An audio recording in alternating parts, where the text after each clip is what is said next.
Flight late होती है किसी भी वजह से, एक एजेंट कुछ भी नहीं कर सकता उसके ऊपर। अगर आपको उसने कहा वोको के अंदर आपको चेक इन मिलेगा, ठीक है, और आपको अगर फंदक बिलाल में मिलता है तो ट्रैवल एजेंट ने आपके साथ धोखा किया। सफाई करने वाला नहीं आ रहा, नल में गर्म पानी नहीं आ रहा, कोई लिफ्ट खराब हो गई है, इसका ट्रैवल एजेंट कुछ भी नहीं कर सकता। कोई बंदा, कोई पैसेंजर, कोई क्लाइंट जब अपने ट्रैवल एजेंट से कोई उम्रा पैकेज या कोई भी पैकेज कोई बुक करवाता है, एजेंट ने ये नहीं किया, एजेंट ने ये ड्यूटी नहीं दी, तो एजेंट की बेसिकली क्या क्या ड्यूटीज होती हैं, किन किन बातों का, किन किन चीज़ों का, किन किन डॉक्यूमेंट्स का जो है वो ख्याल रखना चाहिए। अस्सलाम वालेकुम, उम्मीद है आप सब खैरियत से होंगे। मैं मोहम्मद साद जकरिया, ट्रैवल विद साद जकरिया से, और हमारे आज के जो मेहमान खुसूसी हैं वो हैं गुल अहमद भाई, मूसा ट्रैवल एंड टूर्स के CEO हैं।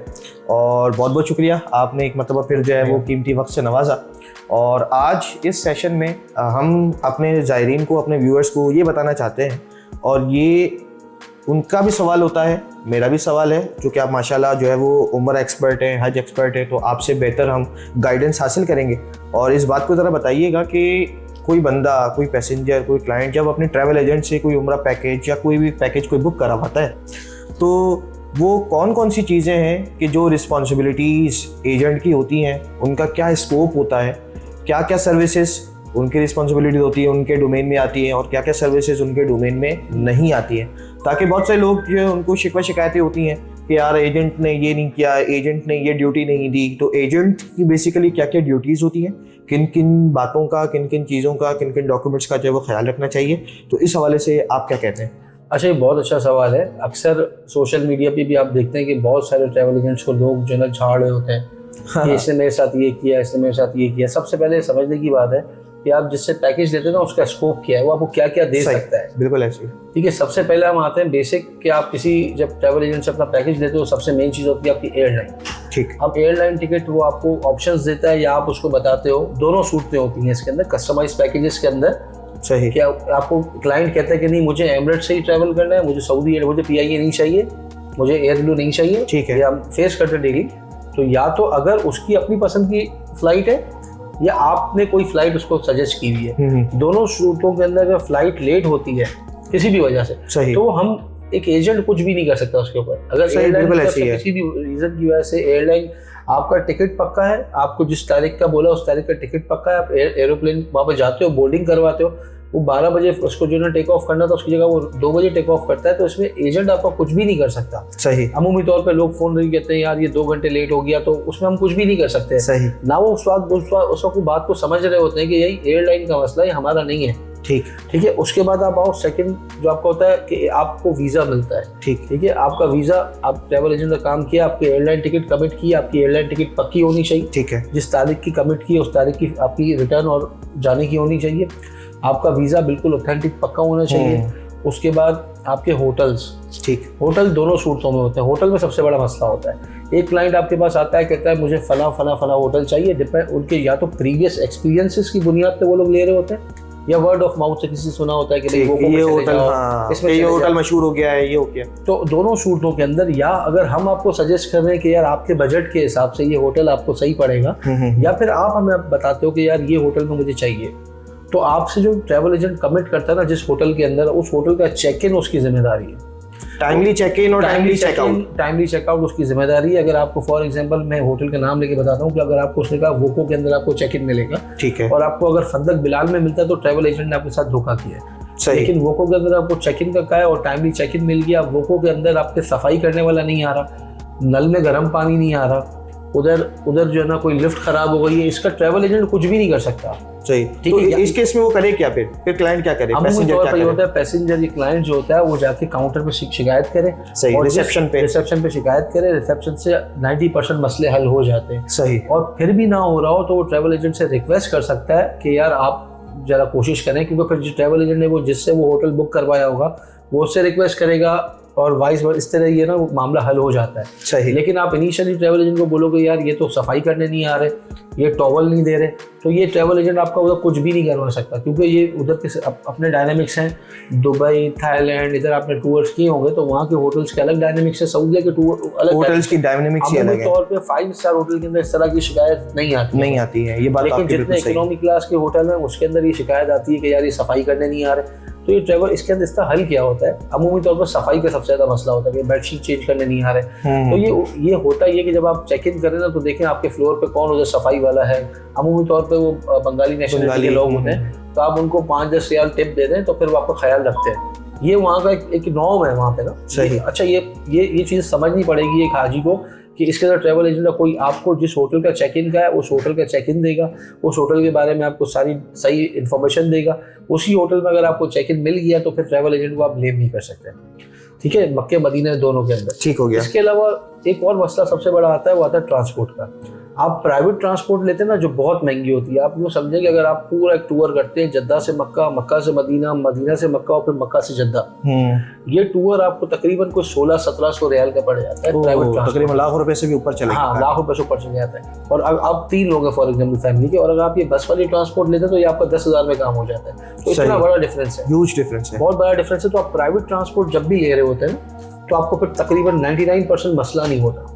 सही। आपका टाइमली पिकअप होता है, क्योंकि वो ड्राइवर आपसे कांटेक्ट में होता है और वो सारी चीजें आपसे कांटेक्ट में होती है। आप कहते हैं 10 बजे आ जाओ, आप कहेंगे 10 बजे आ जाओ तो वो 10 बजे आ जाएगा, आप कहेंगे 11 बजे तो 11 बजे। अच्छा, यहाँ से हाजी क्या कि वो बस वाला पैकेज लेके चले जाता है, क्योंकि उसकी जाहिर सी बात है बजट कंस्ट्रेंट तो पूरे पाकिस्तान में है।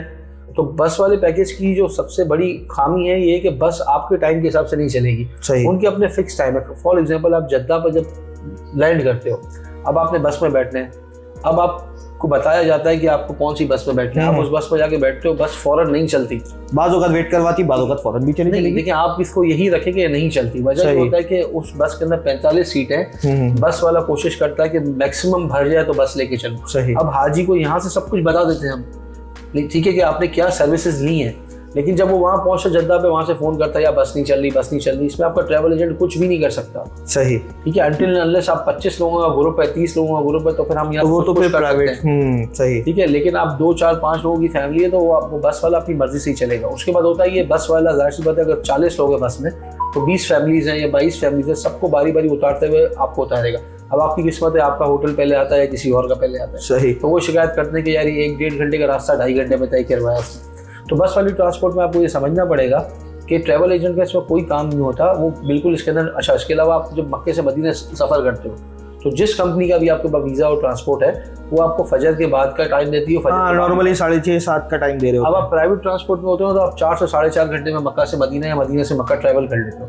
लेकिन ये बस का जो सफ़र होता है ये 7 घंटे, 8 घंटे, कभी कभी 8.5 घंटे भी होता है। अब ये भी नहीं हाजी समझते वहाँ जाके कि जब आपको बस वाला 7 बजे का टाइम दे रहा है, वो 7 बजे अपनी लॉबी में बैठा हुआ, बस वाला आते आते 7:30 बजा देता है। क्यों बजाता है? क्योंकि वो आपकी तरह दूसरे पैसेंजर्स को भी उठाते हुए लेके आए। अब आपकी तरह ही कोई दूसरा पैसेंजर है जो थोड़ा सुस्त है, उसने अपना बैग डालते हुए देर कर दी गाड़ी में, तो 10-15 मिनट लेट हो गए। तो फिर वहाँ पे भी हाजी बिल्कुल फोन करके बार बार बोल रहा है बस अभी तक नहीं आई, बस अभी तक। उसका इम्पैक्ट सब पे जाएगा ना। अगर जाता है, मिसाल के तौर पे अगर जो हाजी है उसका पिकअप का जो नंबर है वो 40वां है या वो आखिरी फैमिली है, तो उसके अंदर तो वो पीछे अगर हर बंदे ने, हर फैमिली ने 10 मिनट भी लेट की तो 1-1.5 घंटा 2 घंटे हो सकता है बस डिले हो जाए। तो ये सर्विस जो आप ले रहे हैं ना, आपको समझना पड़ेगा आपने सर्विस क्या है। अच्छा, बस की सीक्वेंस पे भी लोग, जो सीट की जो सीक्वेंस होती है उस पे भी लोग जो है वो बाज़ औक़ात एतराज़ करते हैं कि यार आपने हमें जो बस तो करवा दी, अब 1 सीट यहाँ मिली, 2 सीटें वहाँ मिली।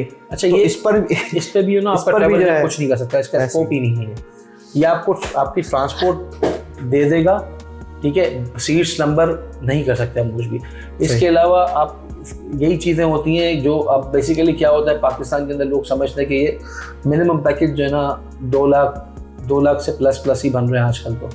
तो जाहिर सी बात है, मैं समझ सकता हूँ कि इतनी महंगाई का ज़माना है, तो जो इंसान 2 लाख, 2.25 लाख का पैकेज ले रहा है उससे पूरी ज़िंदगी की जमा पूंजी है 2 लाख रुपए आपको आके दिए कि यार मुझे उम्रे पे भेज दो। उसकी एक्सपेक्टेशंस बहुत ज़्यादा हाई होती हैं। लेकिन हम इसमें कुछ भी नहीं कर सकते कि वो जो 2 लाख 2.20 के अंदर बिल्कुल बेसिक बस वाला पैकेज आता है जिसमें होटल भी शटल वाले होते हैं, वो होटल भी स्टार कैटेगरी के नहीं होते। हम अपनी तरफ से पूरी कोशिश करते हैं पूरे खुलूस के साथ कि हम अपने हाजी को हर वो चीज़ बताएं। बिल्कुल ऐसे ही है, और उसको बता के भेजते भी हैं। और अभी तो समझे कि एयरलाइन की टिकट ही तकरीबन 1.5 लाख रुपए की है। 1.5 लाख रुपए की अगर टिकट हो जाए नवंबर से, 45-50 हज़ार रुपए की आपका वीजा हो जाता है, तो तकरीबन 2 लाख रुपए तो आपके यही हो जाते हैं। तो फिर ये सबसे ज़्यादा मसला ये होता है। तो ये समझना पड़ेगा कि आपको जो, मैं आपको बिल्कुल एक शॉर्ट लिस्ट करके बता दूँ कि आप जब पैकेज लेते हो तो आप क्या एक्सपेक्ट कर सकते हो। एयरलाइन टिकट जो आपसे वादा किया, आपके टाइम पे आपकी डेट की एयरलाइन टिकट होगी, चाहिए, ठीक, आपका वीज़ा होगा, ठीक, आपकी ट्रांसपोर्ट होगी बाय बस या जो भी है वो आपको मिलेगी, और जिस होटल का आपको नाम बताया उसका चेक इन मिलेगा।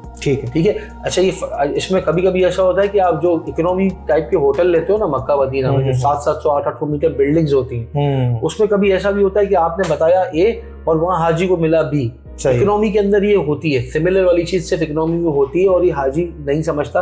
हालांकि होता ये कि जब आप वो पहुंचता है तो किसी के ग्रुप की आजकल फ्लाइट्स लेट हो रही हैं, तो किसी की फ्लाइट लेट हो गई तो उसको जो टाइमली चेकआउट नहीं हुआ तो वजह होगी कि रूम खाली नहीं हुआ तो किसी और रूम एडजस्ट कर दिया। ये सिर्फ होता है उन पैकेज में जो बिल्कुल सस्ते पैकेज होते हैं, और उसके अंदर भी आपको जो होटल दिया जाता है फौरी दिया जाता है और उसी के साथ वाला ही होटल दिया जाता है। सही, ठीक है ना। तो इसमें ये वाली चीज़ें होती हैं जो एक क्लाइंट को समझनी चाहिए कि इसके अंदर आपके एजेंट का क्या स्कोप है, वो क्या क्या कर सकता है आपके लिए। उम्मीद है आपको समझ आ गया होगा सब कुछ, ये जो चीज़ें आपको बताइए। बहुत बहुत शुक्रिया गुल भाई कि आपने फिर से जो है वो बहुत अच्छी गाइडेंस जो है वो हमारी व्यूअर्स की आपने, और उम्मीद करते हैं कि हम इंशाल्लाह इसी तरीके से जो है वो मजीद दूसरे सेशंस के साथ भी जो है वो लोगों को गाइड करने का सिलसिला जो है वो जारी रखेंगे।